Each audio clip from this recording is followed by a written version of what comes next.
Welcome to episode 41 of the Blokebusters podcast. I'm Paul. And I'm Brian. Today we're going to be talking about Interstellar, the new Christopher Nolan film. First though, I just want to go over, make sure that you find us on Facebook at Blokebusters, on Twitter at Blokebusters. We do have a website, which is blokebusters.webs.com. It's not updated a huge amount, mainly because I seem to be having trouble with it right now. But it is a thing. It is there. It exists. And our email is blokebusterpodcast@gmail.com. And anyone that wants to get a hold of us, we will respond to. So absolutely, do feel free. Alright. So, Interstellar, directed by Christopher Nolan. Yes, sir. In case you weren't aware, which anyone listening to this probably was very aware, but still, I had to say that. The budget was $165 million, and the box office, as of 8 days after release, $204.1 million. So not too bad. Not too bad, and I'm sure it'll just going to continue to grow. Yeah. And so, what is this film about, Brian? That's an excellent question. But this little website I have pulled up, I'll just tell you what they think. Okay. A team of explorers travel through a wormhole in an attempt to find a potentially habitable planet that will sustain humanity. Yeah, that's about a third of the film, maybe, I think. Yeah. But, what it's actually about, I'm still trying to piece that together. Yes, well, I'm sure we'll get into the complexities of this film, or as much as we can, not being physicists. Yes, as much as my brain allows me to understand. But let's go over what we normally go over first, the cast. The wonderful cast, yes. Mostly. So, first off, we have Matthew McConaughey as Cooper. Continuing the reconnaissance. The reconnaissance is still in full effect. Now, I couldn't figure it out. Is Cooper his first or his last name? Because I'm fairly certain it was his last name. Because the kid's last name is... Mer's last name is Cooper. Yeah. So unless his name is Cooper... Unless he's really that stupid. I don't think anyone you ever calls get him his first first name. Yeah. Which is interesting. I like that. Because I went on to... Well, do we get a first name for Brand? I mean, I know I'm jumping ahead here, but... The professor, no. The daughter, yes. I went on to Wikipedia and IMDb to look for the name, and his name is just Cooper on both. So, I wonder if it's going to be one of those things where in the script he has a first name, but nowhere else would they ever put it. It doesn't bother me. I mean, Edward Norton didn't even have a name in Fight Club. Very true. The narrator. Good old narrator. Yeah. Alright, so, Amelia Brand, we have you the... had next. Okay, Amelia, So that would be the... yes. You might only hear that once, though, I think. Yeah, I think... She's just referred to Brand as throughout the rest of the film. It's one of the... Most of the people in this film actually are only referred to by one name. Which, I mean, they're, pilots or NASA. They're either going to go by a nickname or your last name. Yeah, and it's fairly normal, even for regular people. You don't always go up to someone and say, Oh, hi, Brian Klosterman. How are you doing? How do they know my name? Oh, God. Oh, no, now someone's going to find you. Probably. Anyway, so, Anne Hathaway playing Amelia Brand. Now, what was your... Tolerable. Okay. Above tolerable, I'll put. Fair enough. I was trying to think about it for a while afterwards, and I actually think she's perfectly cast in the role. Because her character is that sort of... You can't quite get a bead on exactly what she's after. And I don't think there's a lot of actresses that would have been able to play it off quite like she did. So I think definitely pulling from her Catwoman in Dark Knight Rises there, though, where she's just kind of aloof at times. But I don't know. In my opinion. I'm so just neutral about her most of the time. Like Catwoman was probably my favorite role so far of hers. I don't know. I'm not saying it's my favorite role at all. I just think that. I am. But I don't know. She carried the weight of the role. I think. Fine. Yeah. I'm sure if someone else had taken the role, they would put their own spin on it, and then I would say, "Oh, that person seemed perfectly cast in it." But I mean, she served the purpose of that role well enough, I think. I mean, it wasn't her story, so that's, I'm not asking her to do too much. No, yes. But, yeah, who do you have after that? All right, after that, I wrote down the Professor Brand. Oh, okay. Yes, the wonderful Michael Caine. Mm-hmm. Yes. Whose job it is just to pop up in films and be smart. Yeah, to be smart and maybe shifty. Maybe more on that later. A little shifty, and in this case, anyway, the literal father figure as well. Yes, being the father of Amelia Brand. Mm-hmm. Next, I had written down, and the only reason this guy was next was because I already knew of the actor quite well, John Lithgow as Donald, the father-in-law. Yes, and grandpa to Murph and Tom. Yeah, not in it a huge amount, but I thought he did quite well. His scenes were, I mean, I love Lithgow. Yeah, he's awesome. It was John Lithgow doing real serious stuff, which you don't see very often. Like, I most know him from The Sun. He was also in... Oh, well... Odd Things Here. Obviously, you have not seen Dexter with him as the Trinity Killer. I have not. You're right there. Okay, that was pretty damn dark and pretty serious. Oh yeah, and what else? I know him from the Santa Claus film, not the Tim Allen Santa Claus, but the original Santa Claus, the movie where he plays like the owner of this toy company. That's like, ooh, yes, I'm gonna basically take over the world using. He's been in lots of great movies that were in the 80s and stuff, but. Yeah. So this was... I'm always happy to see him show up. Yeah, he always does a good performance of whatever character he's got, and I think he did really well in this one, even though he wasn't on screen a huge amount of time. No. At 2:49, you gotta spread the love out. Yeah. Who do you have next? Next, I have the person playing the mid-age version of Murph. Miss Jessica Chastain. Yes. I could not... place her. Are you kidding me? I recognized her. Are you kidding me? It wasn't popping into my head. Like, you're gonna have to... The Help, Zero Dark 30. Neither of which I've seen. Oh my lord. Mama. She was... Is she... Yeah. I mean, not Mama, but the mother in Mama, is she? Okay. That would be well... she was in that one, with Tom Hardy, Lawless. Yeah. With Shia LaBeouf. That was actually a decent movie, even with Shia LaBeouf. But yeah, she was in that. Anytime you need just like a good-looking redhead, she like seems to get the role. So, Madagascar 3.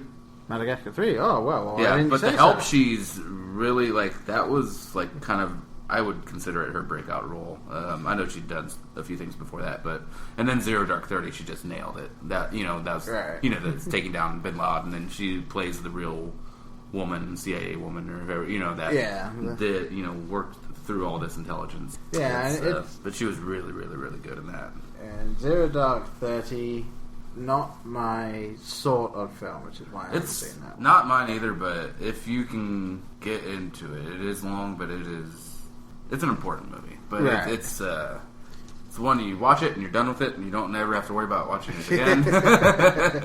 Because who the hell would put themselves through that again? Yeah. But, yeah. That kind of sounds to me like there was a trailer I saw a little while ago for a new film coming out I think it's just called American Sniper.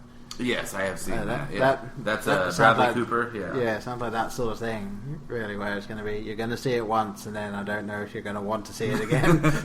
Yeah, not too many people buying, I hope not, on Blu-ray. Let's put in Schindler's List, kids. Gather around. Yes, you're 5 years old, you're old enough. Yeah. Alright, so did you write down any of the other Murphs? I think we should cover those now before we go to anything I didn't else. Write down the names. Okay. But, Mackenzie Foy was 10-year-old Murph. Yeah, did. Which I think she was an amazing child actress. Yeah, I've never did can't recall her seeing anything, but you really tore at your heart when, he's trying to say goodbye to her. Yeah, and she's just not having it. And then, of course, the very well-known Ellen Burstyn, seasoned veteran actress, as Elderly Murph. As Elderly Murph, yes. Elderly dying in the bed, Murph. Yes. That must have been a nice role. Just got to lie in bed all day. For 12-hour days, lie in bed. Just keep messing up a line here and there. Just be, oh no, I've got to lie in bed a little longer. Oh dear. Do you have anyone else? I have a few other names. I'm sure you do as well. I've written down, and now I can't read my own writing. Romilly? Lanolin? Like sheep's wool? I don't know. It looks like I've written Romilly. That might not be the name, but Who the hell is Romilly? A guy called. Did I see the same film? Yeah, that's the character name. It's played by a guy called David Gyasi, Gyasi. He was, I believe. Who the hell was he? I'm fairly certain he was the guy that was killed on the water planet in the waves. Either that, or he was the guy that was up on the space station. I think that was him. One of the two.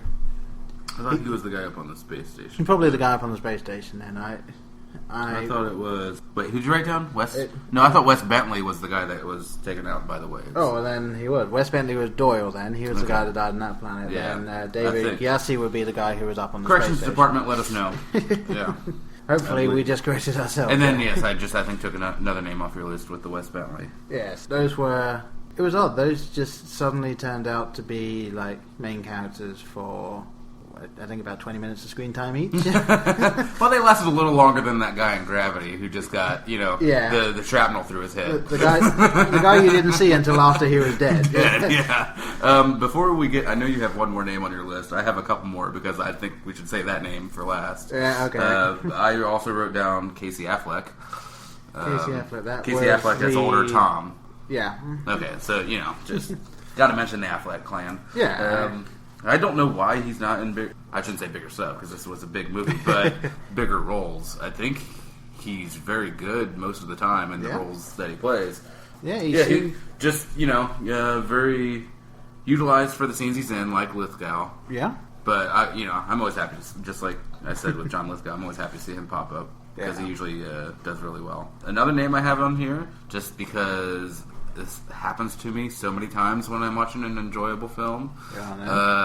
Someone pops in there and I go, Shia LaBeouf, why the hell are you in this? But in this case, the Shia LaBeouf of this movie was Topher Grace, who I've written a frowny face by, as you can attest to. Yes, I see it right there. It is very frowny. Next to the question, why? Exclamation point, question mark. I hate Topher Grace. I don't know. He just, every single picture of him looks like he's just smarmy and smirky and just like a piece of shit. I don't know. I cannot like him. Like, I just don't know. And then why was he even in the movie though? Like, why is that character even in the movie? Not just him. Why is that character in the movie? You don't need it at all. I guess not. No. Why does Murph need like a quasi work relationship, love relation? Well, and Murph can do better.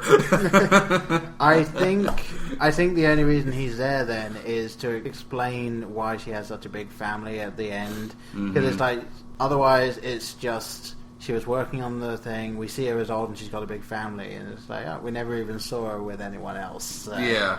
Ugh. Who does he have dirt on in Hollywood that he got that role?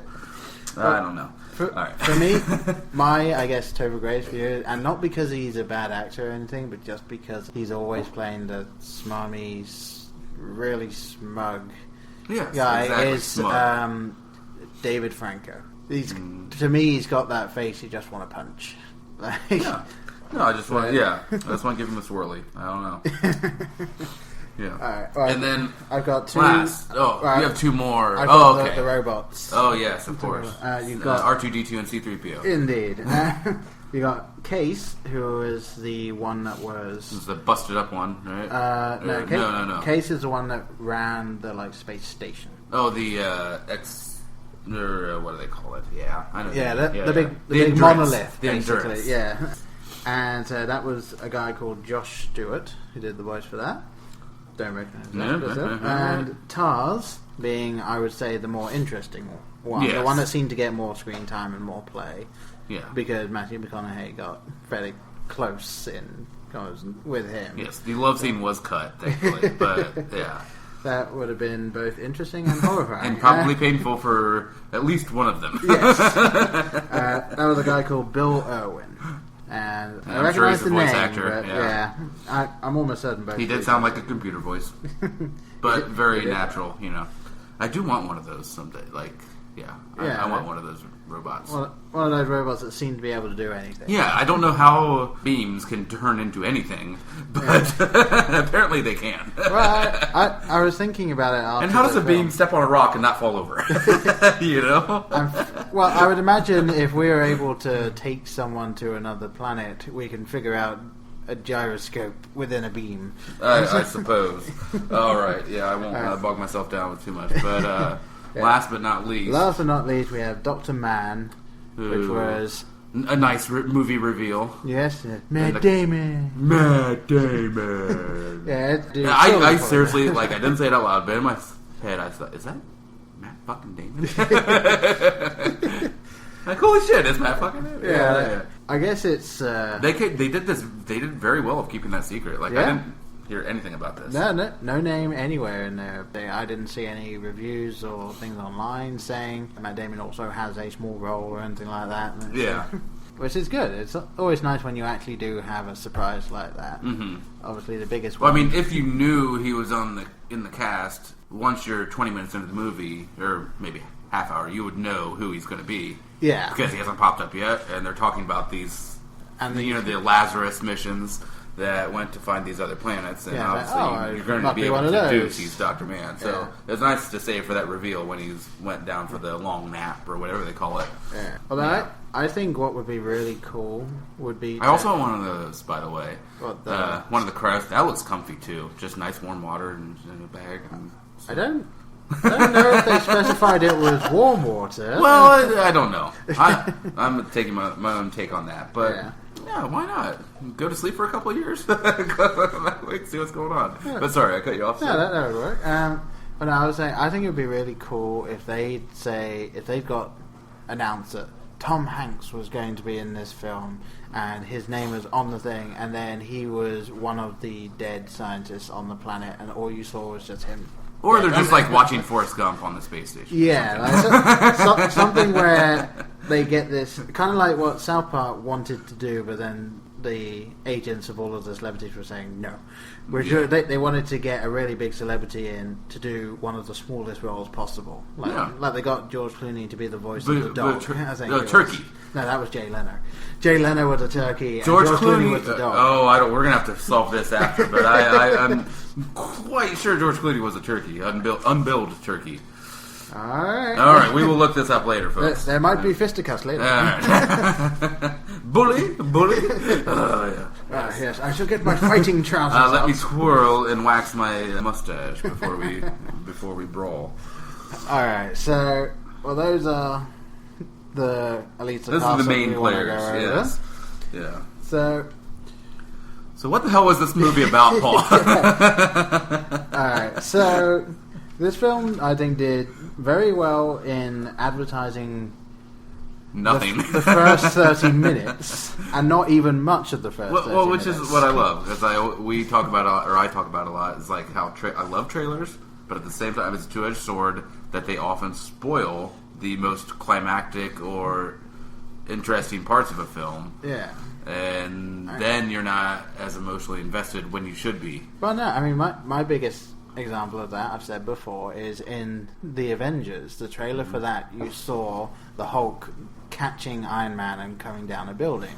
Yeah. And he goes up into space and it hasn't happened yet. So you're like, okay, come on.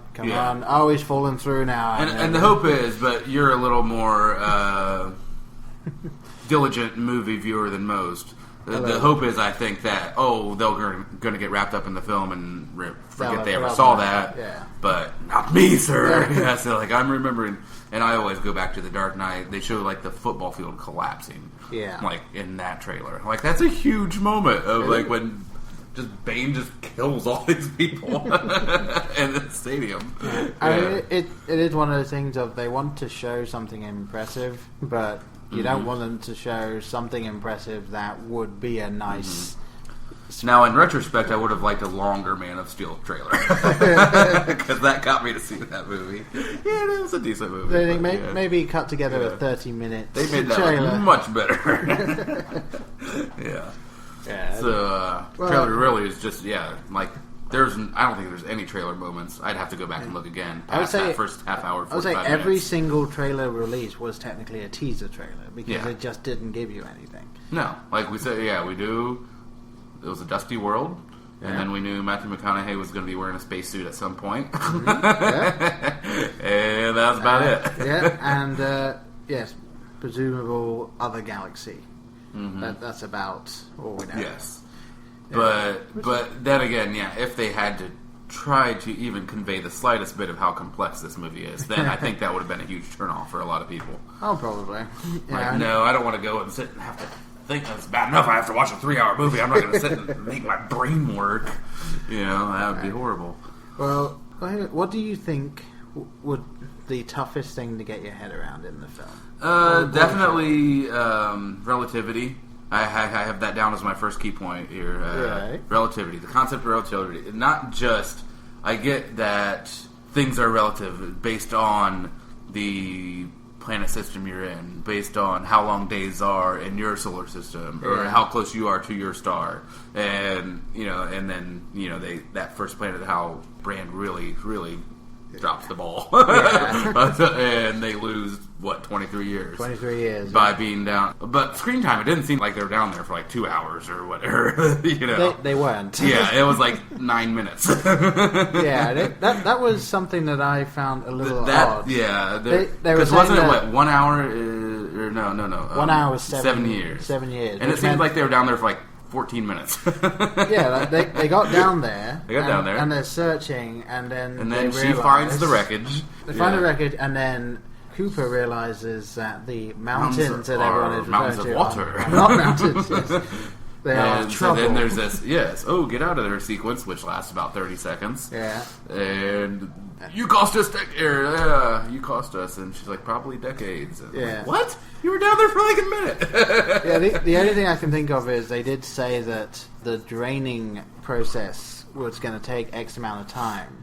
But the time between them saying that and them saying how much longer, it's 30 seconds, we don't have that, was nowhere near the amount of time they said. Yeah, so it seems like they were just playing very loose. You'd need at least over 3 hours down there. Yeah, for it to be 23 years. 23. About at least 3 hours and about 5 minutes, I think. I'll let that slide, but... I mean, it's one of those things where, with all films, if they actually show everything in real time, some films you'll be there for months. You don't have time for all that. Definitely the hardest thing for me to wrap my head around, and we're jumping way ahead here, is when he's in the constructed three-dimension... The Tesseract. The three-dimensional world. The three-dimensional world of time, which is the fourth dimension, so that's...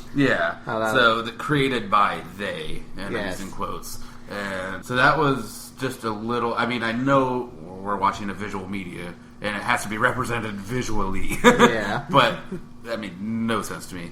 I mean, very little. I don't know. What was your take on that? I enjoyed the idea that... Because obviously, Tesseract, in case you don't know, is... If you've ever seen the Cube film series, the second one takes place inside a Tesseract. And so I'd actually seen before the idea of you can go from one space to another inside this Tesseract, and you could actually have gone from one space to something 2 miles away. Yeah. But you've only taken 3 steps. I get the idea that when you're inside something that is a fourth dimension represented in 3 dimensions, it's not going to make complete spatial sense to you. Yeah. So I love the fact that they took this basically infinite space, and the idea is every single bookshelf that you see, and anyone listening that hasn't seen the film is going to say, what? Yes. Congratulations first for getting this far, and I haven't seen the film. The idea is that this thing was constructed specifically for Cooper to be able to transmit data back to Murph as a younger self through the use of a bookcase. And done really well, I think, is that every time he's trying to figure out what moment he has to get to, he's just going flying past rows and rows of all of these things at different moments in time.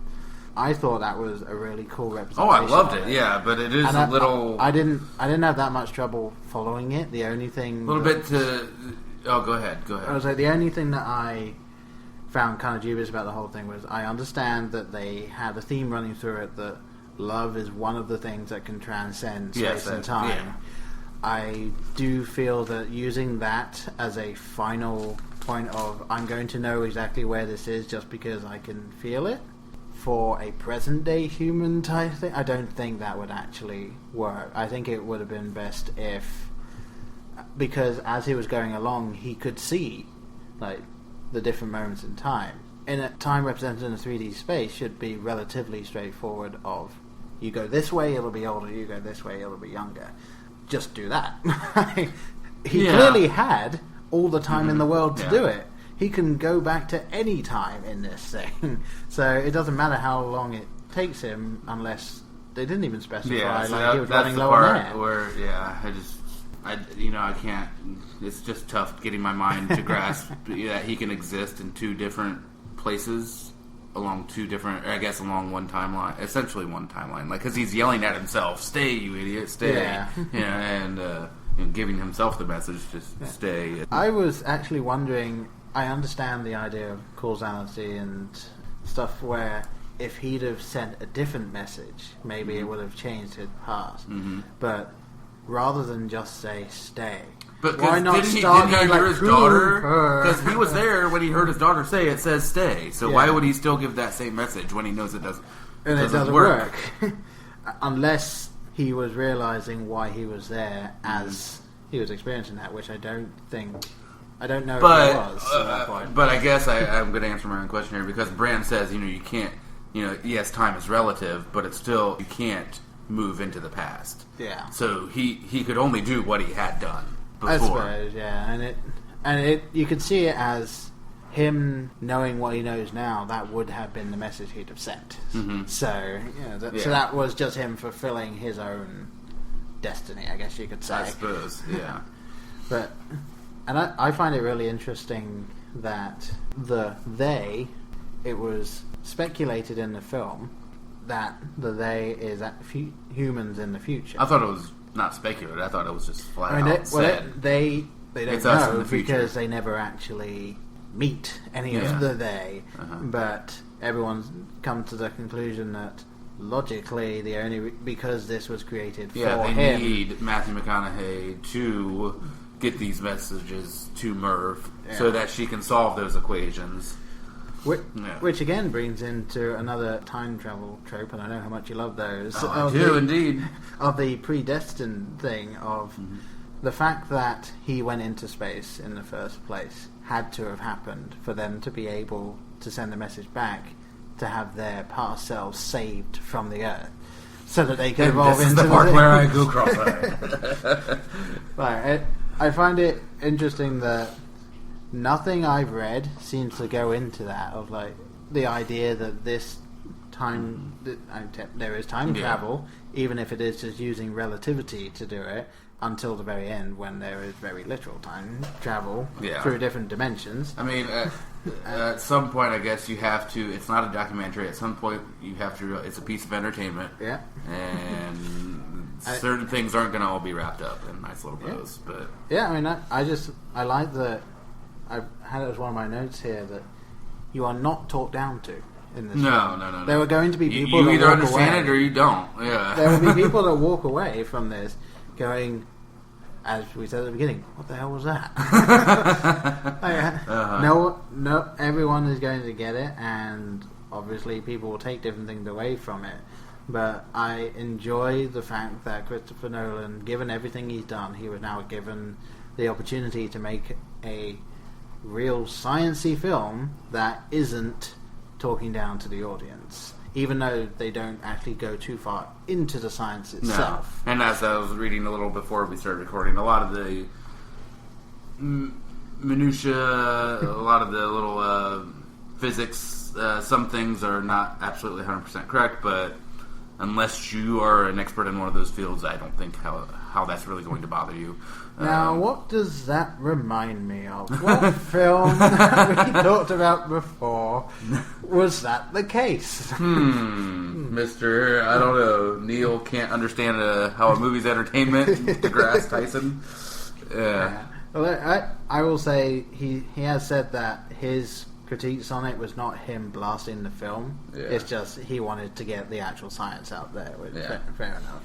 But Gravity, I think, did a lot more than other space films have in getting things right. Yeah. So they did really just well. because they did 90%, missed out on 10. It's better than like the 40% that most space movies do, where it's just nonsense. Loud explosions in space, and okay. Which I found fairly good about this film was that like in Gravity, any shot where you were outside in the vacuum of space, there was short of any musical added stuff. There were no noises unless they were in an atmosphere. Yeah, there was score, but very little else. Yeah, very little else. So I think definitely Gravity paved the way for him to be able to bring this film out. Not that he wasn't working on it before Gravity came out, but I think that more people are willing to go for this sort of epic space thing now. Well, I mean, 2001 really paved the way. 2001: yes. Space Odyssey, and then what was it? 2010, or the sequel? 2010. Subtitle. But I mean, that really paved the way. But that was obviously the start of it. But then you got a bunch of people trying, but not really being able to get everything right. And then Gravity came along, and it was like, this is the smart. This is the space film. Where you really weren't talked down to, like you were saying, and it was. So what? I guess I'm interested to know then, if you had to pick between Gravity and Interstellar. As far as like, what is the scenario? I have an afternoon to watch one or something, or you were going to show to someone that hasn't seen either of them. Hasn't seen either one of them. film. Which one would you go with? Because I know my answer. It's tough. I think I'm going Gravity. Yeah. I think it's ultimately a little more uplifting, shorter. It's like half the time, isn't it? It's like a 93 minutes or something. I think it's an hour and a half, Yeah, something like that. And it's all so fast-paced. And not that I would say, for me at least, this film didn't feel like its runtime. No. But I also think, Gravity's a little easier to get your head around. Yeah. And I mean the movie, not the... Because Gravity in this film is a little harder to get your head around. Yeah. The gravitational anomalies and all that. And how gravity... that also is what they use to transcend the dimensions, right? Well, the fact that gravity can affect time that much, and through that, given that time is itself a dimension, that they were able... I guess the future selves were able to use that and the equation... I guess. Oh, this is totally off the mark. But I know a podcast we both listened to, Skeptic's Guide. Have you recently listened to the most recent episode? Where they talk about the clocks. I don't know what they're using about the clocks, but these clocks are so precise that if one is hanging like a few inches above another, the gravitational pull on those clocks will affect their accuracy. Like, they will be different. And that is just incredible to me. It's one that if it stayed in the same point in space for 6 million years, it would not go out of time. I think it was 5 billion. Was it 5 billion? But obviously, like Rebecca on the podcast said, you need to change the batteries a little, because we don't have a battery that'll last 5 billion years. Yes, but the ability to keep time would stay. So that's but that was just sorry, I just found that fascinating. Had to throw that out there. Well, I've always been really interested in like relativity and stuff like that. Like the idea of when you get on a plane and fly across the ocean, when you land, you fly that international date line. Not even that. Just if you get on a plane, go up, and you fly for I think it's 6 hours and land. When you land, you have lived 0.003 seconds less than the people that have stayed on the ground. Yeah, you were younger. Which, unless you live on Think an about airplane... all those people, frequent flyers, how young they are. Yeah, you live on an airplane for your entire life, and you might live an extra couple of hours. Who knows? It could add up, Yeah, so it's one of those things of the fact that you're higher up and faster. Exactly. Yeah. The lower you get to there, slower. Yeah. So the clock's faster gonna move slower. Faster you're going, and the more or less gravity that you have will affect how you perceive time. So I love that idea that, you know, if you go to a planet near a black hole and come back, 50 years might have gone by and you've only been there a day. Like, it's something that I almost wish at some point in my life I could experience that. Yeah. But I don't want to, say, put other people through that. Like, I'm going, you will probably be dead when I get back. Yeah, exactly. I'm going to look pretty much the same. Yeah.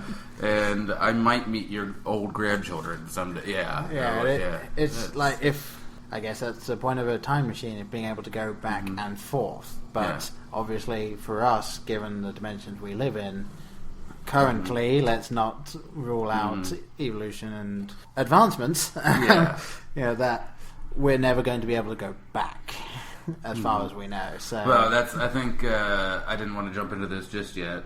Maybe I'll just bring it up, and hopefully maybe we can just get back to it or circle around. But all right.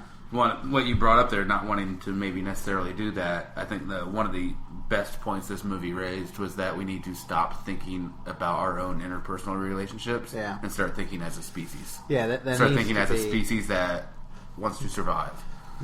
Well, that is the Dr. Mann character. He's basically there to lay it out for the audience, I guess. Is that the character of Professor Brand? He has this equation, and he says, I'm going to be working on this equation, and if I finish this, we can lift this entire space station off the Earth, and we'll be able to save everyone. However, you guys are basically your plan B. We need you to go and see if there are other worlds we can colonate. And then when they get there and they find Dr. Mann, it's the same time that Professor Brand... And they took the Jurassic Park DNA thing with them. Yeah. So they're going to have T-Rexes and raptors and, and little babies. So they... When Professor Brand dies, he admits that he actually solved the equation several decades before, and he realised that it wasn't possible. Yeah. And so yes, Plan B is Plan A. Yeah. Essentially. Not only is Plan B Plan A, but no one else is going to come. And so, like, it's more of a... Like we're cutting our losses with Earth. Yeah, you guys are it, and the only reason that they are there is they weren't told that. Yeah. Because no one would have gone. No one would have gone having, those personal connections with the daughter or a loved one, boyfriend, girlfriend, whatever. And if you think about it, if the anomaly had turned out to just be an anomaly and it actually wasn't from the future, this would have had an even more depressing ending, in that it would have just ended with Amelia Brand on that planet needing to raise the human race by herself. That would have been it. Yeah, that's a bit of a downer. That's also why I'd go with Gravity, because you got her stepping on that beach. It's uplifting. Yeah. Which I think we brought it up in the podcast where we talked about Gravity, but how much of the end of that film was actually real and how much was just in her head?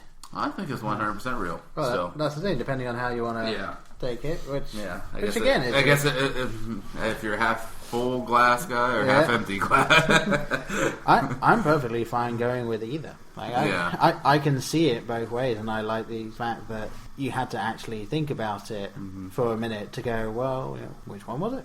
So that's always fun. Amongst the sea of usual bullcrap that permeates its way into the box office and theaters, that we are in recent history being presented with some movies that challenge us and some movies that actually make you think and make us have these conversations afterwards, which is beyond the movie. We're not talking about the movie right now. We're talking about concepts, and and we're not even qualified to really talk about these concepts. Absolutely not. None of my doctorates cover this field.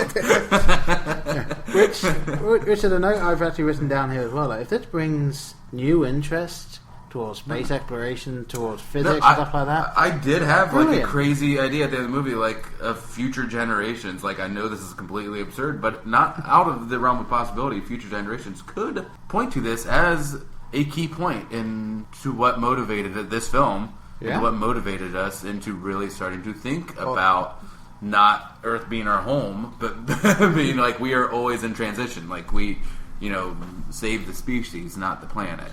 These series, we're actually past that point where we.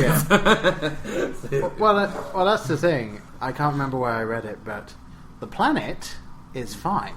It's what we do us, to it. It's us on the planet that is in jeopardy. Well, yeah, because we are a parasite, so we need to move basically and consume resources wherever we go. Yeah, and if we got wiped out in a mass extinction event, the Earth would be absolutely fine. The Earth would end up going back to normal. Mm-hmm. And the only thing that would happen is we wouldn't be around anymore. Mm-hmm. So if we left Earth, guess what? The Earth would be absolutely fine, and we go back to normal. Yeah, there's an episode of The Blacklist. Obviously, it's a show I've been watching, but where one of the radicals, one of the people that they want to take down, he's an environmentalist, but to the extreme, he wants to exterminate the human race so that the Earth can live. Okay. Yeah. Yeah. So it's along those lines. Yeah. I've heard of the idea of things like that. Yeah. That's extreme environmentalism. That's very extreme environmentalism. Let's kill all of us so that polar bears and sea lions and dogs and all that can live. Okay. Yeah. Yes. And bears. Yeah. Now, jumping back into the film, this is a very random thing, and I asked you before if you'd seen Moon because I wanted to bring it up. Yes. It's something that the very first time they got onto the space station, when they docked... You're talking Moon now? No, this is in Interstellar. Interstellar. So they go up and they dock on the space station and they're about to go down for their nap thing. And so like one of them goes up into, I guess, an observational area or something. The first time I saw that, I was like, did they just steal the set of Moon for that? Like, it's been so long since I've seen Moon. That didn't. It was like where he goes to watch the videos. Mm-hmm. Like he goes round this thing, climbs up a ladder, and sits in a chair and watches a computer right there.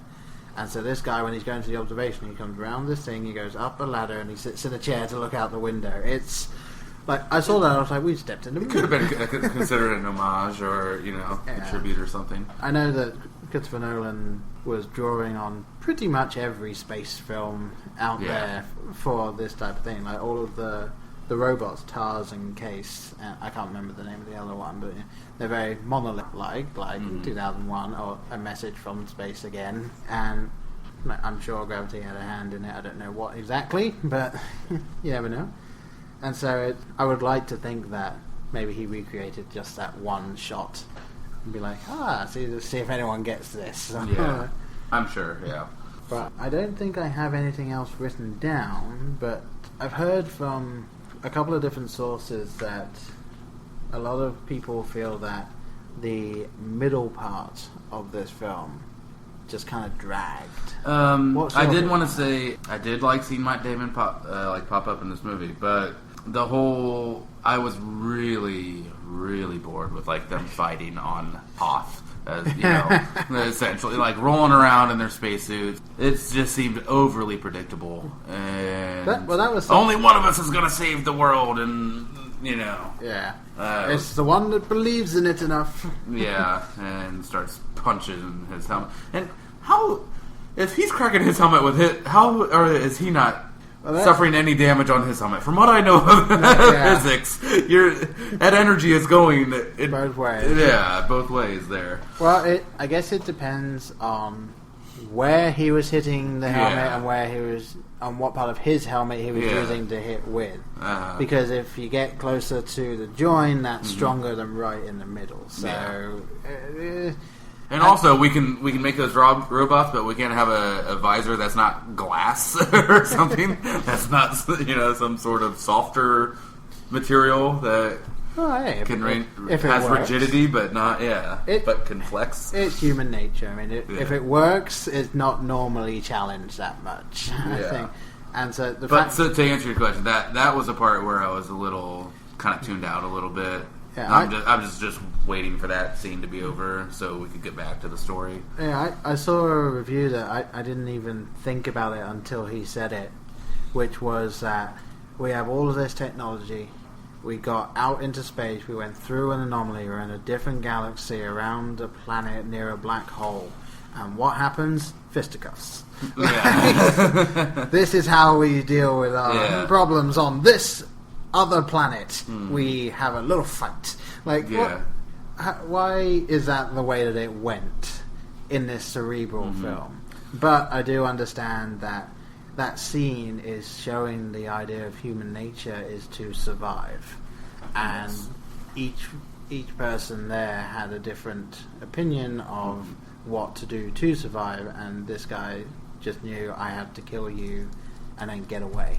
That's and then go to the other planet, and that is how the race will survive, and I'm all for that. Whereas obviously Cooper is less in that realm due to his, as Dr. Mann says in the film, due to his feelings of connection to his family back home. That's what's kind of in his eyes holding him back. So I don't know. Other parts, I talked to Paul briefly, like how it's a lot of these movies are set up like this have two storylines or follow two storylines. You have the A plot and the B plot. Yeah, the space travel storyline, and then the B plot of some of those scenes when they cut back to. I was just like, get back to space. Get back to space. You know, like, I don't need to see Casey Affleck arguing with his wife or whatever, you know, or... Yeah. It just wasn't on par with what I was seeing in the other storyline, you know. Not by a long stretch. Yeah, I mean, but up until getting into the third act, then when they started intercutting, when that beautiful Hans Zimmer score with the organs really escalating and they're cutting in between... I believe it was the scene where he's trying to dock with the damaged Endurance... Yeah, and then they're intercutting with Back on Earth, and that was a very, that was good. I would say, amped up, just energetic, got the emotional juices flowing there. But normally I was bored with that storyline. Well, I think that to deal with the two storyline thing is, given that we saw messages from Earth, I think that with the exception of showing them trying to get Cooper's son's family out. I don't think you could have done that through video messages, but I think that what they could have done would be to have had the people working on the equation film themselves and kind of send that along with messages to be like this is where we are type thing, and then that could be our in to that world without having to just cut to them, and then we could have the TV screen with them watching it in the bottom right, and then the window with the other world or something in the face, so we could have like the best of both at the same time. And I completely forgotten what the other point I was going to make was. So let's keep talking. We'll get back to that. Keep talking, it'll come back. How did you like the use of the talking heads? I really loved it. I thought it was good. Like at first, because you don't know in what context those interviews are. No, yeah. Not until like very close to the end. Yeah. So I really loved the documentary feel that gave it. Yeah. I think it lent a lot of credibility or legitimacy to the happenings. Yeah. I did wonder when they were going to come back to that because it opened with that.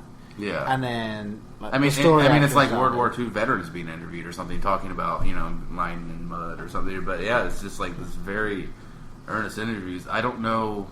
Did you do any research on that at all? I want to know, like, are those just actors, or because it feels like they're talking about the Dust Bowl, like the night, in the United States, the Dust Bowl. I think they were actors, but it's very well acted then in that case, because it felt like they were just speaking from their hearts, like, we'd put our plates upside down, and this is how we lived our lives. Yeah. And it could be interesting if it weren't. the way that they were talking, I do like that you got absolutely no inkling of the fact that they weren't on Earth. Like, you didn't know if they had escaped Earth or if they'd solved the problem on Earth or anything like that. So I think, again, that was well done setting up that these are people talking about it. And at the beginning, you don't know if they're talking about the future, if they're talking about the past, like you said. And then at the end, when you start to realize they're solving it, you still don't know if they went away from Earth and then came back, or if they let... I do have a lot of questions about what happened with Earth, because they kind of leave that open. Brand is over on the, what's his name, Edmonds, or whatever, her dead boyfriend. Sure. I say that very, very with a lot of sentiment. Let's go with Edmund, Yeah, dead boyfriend's planet. So she's setting up the colony there. Murph is going to meet up with her. How? Or not Murph, Coop. Coop. And how? That's something I was going to say. Yeah. They've said the anomaly is gone. How is he going to get there? But, so anyway, what is going on with Earth? Earth is still doomed, right? Well... Yeah. Or did she solve? I don't know. She did the Eureka thing, and so how did that save Earth? Well, I can grow more corn now. Is that?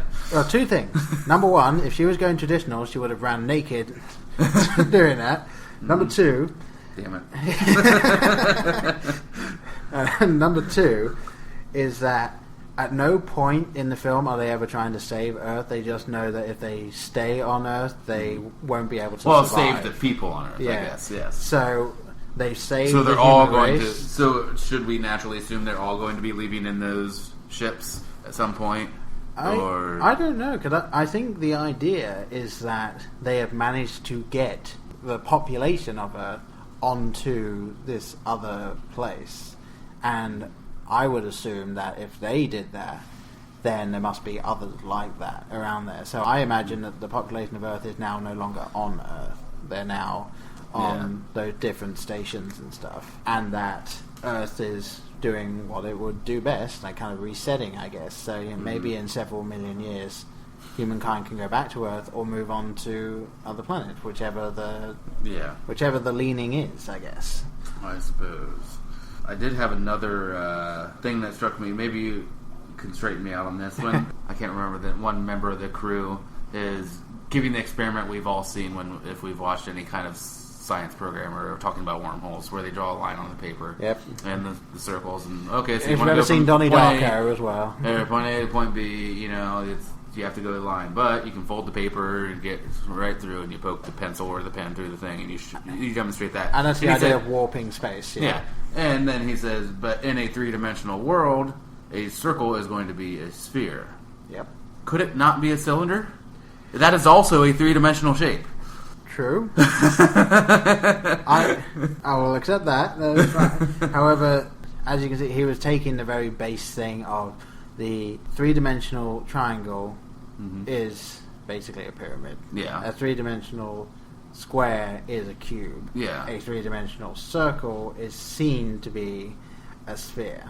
The idea. But if you're looking at that sphere head on, without anything, that could still be a cylinder. I think the idea is that the two-dimensional shape that we're seeing is a cross-section of the three-dimensional shape, which could be a cylinder or could be a circle. Yeah, that just seemed to be a little bit of movie magic writing, where like we're just supposed to accept that, and I'm like, well, it doesn't necessarily have to be. Yeah, I think based on what little I know, it would be that if you take a cross section at any point of this three-dimensional shape, that's what it would look like. Whereas if you took a cross section diagonally or straight on of a cylinder, it wouldn't look quite like that. It would be a long line. So okay, all right, had to get that out there.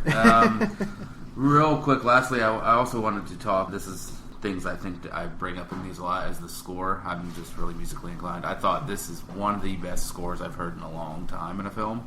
At least, not just on its own, like how beautiful it was, but in serving the suspense and the emotional aspects of the film. I mean, there are a lot of very if Paul wasn't made of stone, teary-eyed moments. I don't know. Did you get a little moisture on the eyes in this? Once. Ooh, now I get to guess when this might be. I think you probably got through the video messages early on just fine. Yep. I didn't. I will say right now, I'm not going to say what it is if he doesn't guess it, but if he guesses it, I will say it. So. Oh, damn. All right.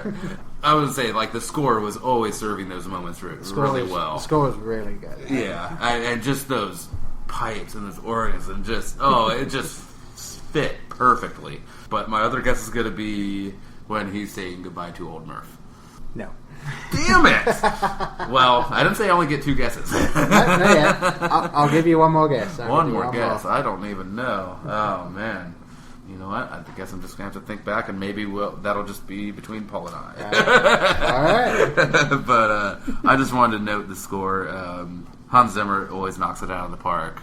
Yeah, no exception here. He's sort of becoming the new John Williams type thing, where like he's popping up here and there and just doing really good work. And obviously, John Williams has such a wide catalogue, but Hans Zimmer, it does seem like he's getting all those jobs where he can just do some really nice work, solid linking it in. And especially, as you said before, I don't remember if we recorded it or not, that he was given a one-page thing with absolutely no plot details. He was giving no script, no plot details, and was able to come up with a score that just feels like muscle on bone. It feels attached. Yeah. You can't separate the film from the score. I can only imagine he was from the handed film. a description of something along the lines of, we need something that evokes a father feeling sad. We need something that, like that can and he was also, I think, told not to go heavy strings, which we see in a lot of epic movies and space films.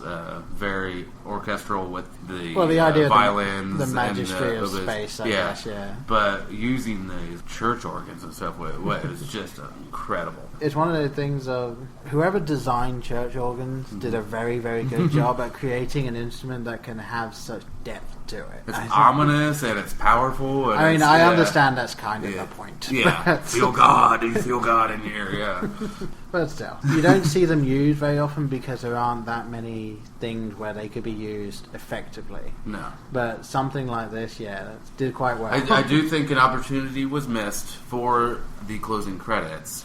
How incredible would it have been for Huey Lewis's Power of Love to play over the credits? Because, come on, that's kind of the theme of the movie. Yeah. And you better promise me I'll get back in time. And he gets back in time. And, people would be like, they just experience this movie and then be like, is this Huey fucking Lewis?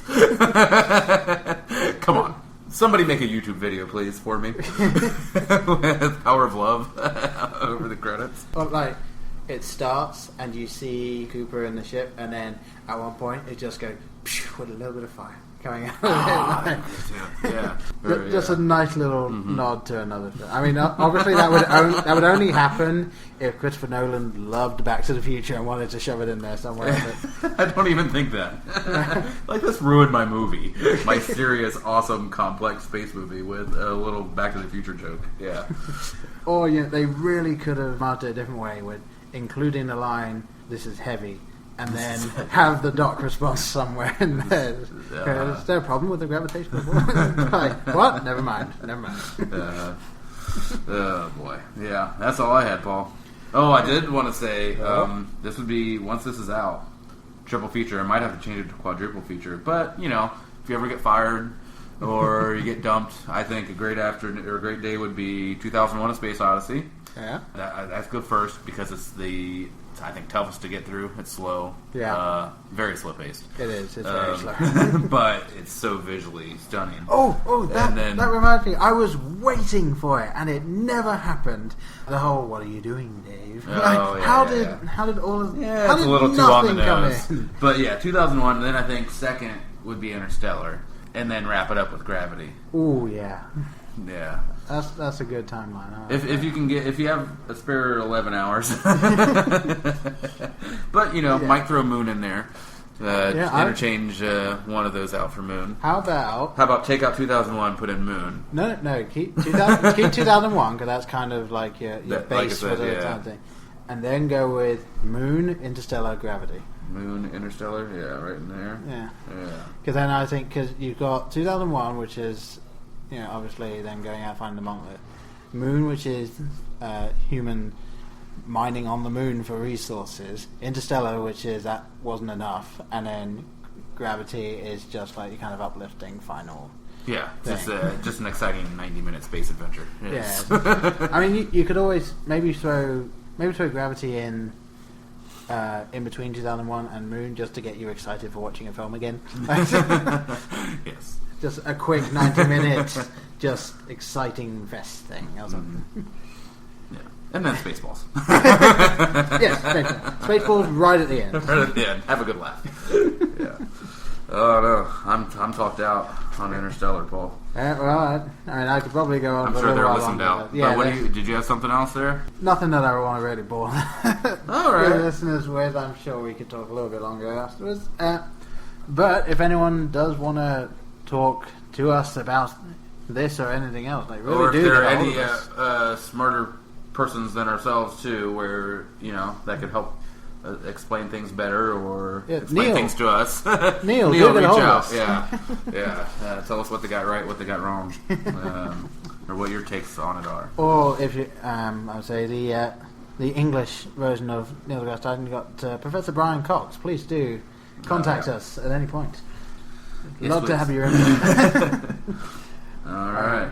Well, I think that does it for me then. I'm wrapped up, yeah. Alright, well, I've been Paul. And I've been Brian. See you guys. Bye.